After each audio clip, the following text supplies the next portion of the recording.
Good morning and welcome to Trinity 19. When I was in Aldeburgh last week, I said that this week we would return to reflecting on the Gospel of the day. I hope you'll forgive me if I delay that just for another week. When I returned from Aldeburgh, by the back door was a parcel, and in that parcel was this Whitby Ammonite. A thank you gift from a family for whom I took a funeral at the beginning of the year. When I opened it, I reflected on that funeral and how much it says about the way we are today, something I could never have known back in January. Late December, I received a phone call from a former Dean of Blackburn. He said I heard that the principal of the college that he and I had both been at different times had died. I had, and he said, was I going to the funeral? And I said, I hoped to. To which he then said, oh, good. There'll be a phone call later. Speak to you later, and put the phone down. A few hours later, I received a phone call from the family asking whether I would take service and put the service together. I realised at that moment I was second choice. The former dean had been at the college as a student as I had, but he'd also been a chaplain there at the time when this principal was there. It was a huge privilege. Being second choice wasn't an issue. When I went to meet the family, they had some plans. The principal had been one of the greatest mathematicians of the 20th century, and they wanted to base the funeral service around that and around the miraculous spiral, Bernoulli's miraculous spiral. In the cathedral in Basel, there is an oval wooden memorial dedicated to the Swiss mathematician Jacob Bernoulli, who died in 1705. On it is inscribed a spiral, because Bernoulli wrote, because our wonderful curve is always in its changes, remaining constant, the same, identical in type, it can be regarded as the symbol of fortitude and constancy in all adversity, or even of the resurrection of our flesh after various changes, and at length after death itself. Indeed, if it were the habit to imitate Archimedes today, I would order this spiral to be inscribed on my tomb with the epitaph, Idem mutata resurgo, the same, though changed, I rise. It seems to me that that motto, which is inscribed on Bernoulli's tomb, says much to us today. The same, though changed, I rise. As we face yet again changes in the rules of lockdown, not knowing what the future might hold, we must look beyond it. We must look through it, knowing that as we travel through it, we will be the same, but changed, but we will rise again in the future to live our lives to the full.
We have to look positively to the future. When I was a student at theological college, we put on salad days. And if you know salad days, there are many excellent songs in it. But one of them is sung by Jane. And she says, "It's been true, I've been led an amazing dance, but why should I ever complain? If I could be given a second chance, I'd live it all over again. Look at the weather and look at me. We're both in a summery haze. We're young, we're green, and the leaves are on the trees, for these are our salad days." And as we look through, as the leaves come off the trees into autumn, into the darkness of winter, we must look through to the new life of spring, to the new life the future will bring.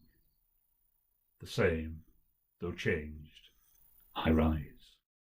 Logarithmic spirals, miraculous Bernoulli spirals, do not end. They go on forever, changing, but ever the same. And so do we. "For the trumpet shall sound," wrote St. Paul, "and the dead shall be raised incorruptible, and we shall be changed." Heaven is not a place we go to when life is ended. It is the place we go so that new life can begin. The evening of this world is followed by the morning of the next. St. Bede, which was the college I went to in Durham, wrote, "Christ is that morning star, which when the night of this age is past, brings his saints to the promised light of life, and opens everlasting day." One of the books I was very fond of as a child and reading to my own children were the Chronicles of Narnia. At the close of the last battle in the final tale in the Chronicles, C.S. Lewis brought to an end Narnia as the children in its tales had known it. But through a stable door he brought them to another Narnia, the inner Narnia, the more real than the other. An infinite inward spiral of Narnias, each a little larger and more beautiful than the one before it. The only sorrow was that it might have to leave what they'd always left before. But the great lion, Aslan, came and stood before them and said, "Have you not guessed? There was a real railway accident. Your father and mother and all of you are, as you used to call it in Shadowlands, dead. The term is over. The holidays have begun. The dream is ended. This is the morning." And as he spoke, he no longer looked to them like a lion, but the things that began to happen after that were as great and beautiful as I cannot write. And for this is the end of all stories, and we can most truly say they all lived happily ever after. But for them it was only the beginning of the real story. All life in this world and all adventures in Narnia had only been the cover and the title page. Now at the last they were beginning chapter 1 of the great story, which no one on earth had read, which goes on forever, in which every chapter is better than the one before. And as we look forward, that's what we must look forward to. Life being better than it was before. That is the hope of the future. That is the Christian hope of everlasting life. When you break bread this morning, offer to God your own lives, the lives of your family and friends, your loved ones, and all those you pray for. And look to the hope of the future. Ask God to help you through the darkness of this autumn and winter, to the spring of the new life in the future, a life which you shall live in all its fullness. As we say together the Lord's Prayer today, let us remember it will always be God's will that is done, but God offers us life everlasting. Our Father, who art in heaven, hallowed be thy name. Thy kingdom come, thy will be done, on earth as it is in heaven. Give us this day our daily bread, and forgive us our trespasses, as we forgive those who trespass against us. And lead us not into temptation, but deliver us from evil. For thine is the kingdom, the power and the glory, for ever and ever. Amen. God bless. Stay safe. And so, to take us out into the world, to life to the full, let's listen to that wonderful Wesley hymn, Love divine, or love's excelling, joy of heaven, in earth come down. And this morning we're going to listen to it at the Great Abbey Church of Westminster on Commonwealth Day this year, when people came together to rejoice at being part of a large family. And as we do so, let us give thanks for our family and friends.